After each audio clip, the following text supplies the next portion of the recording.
Hey everyone, welcome back to the Yak Chat channel. Today, I'm going to show you how to add notes to your contacts in Yak Chat. This is a useful feature that helps you keep track of important info about your contacts. And if it's a shared contact, your team can see the notes too.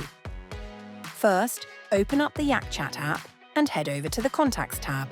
Find the contact you want to add a note to. In the side panel, just click Add a Note. Type in whatever you need to remember, and that's it. The note will be saved automatically. Need to change something later? No problem. Just click on the note, make your edits, and it'll update automatically. You can also add a note directly from a chat. Open the Chat tab and find the message from the contact. Open the side panel by clicking the person icon. This will bring up the contact's details. Then, click Add a Note, type your message, and you're good to go. And that's it.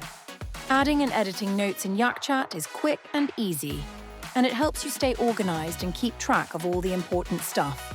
If you found this helpful, give it a like and hit that subscribe button for more Yak Chat tips and tricks. Thanks for watching, and I'll see you next time.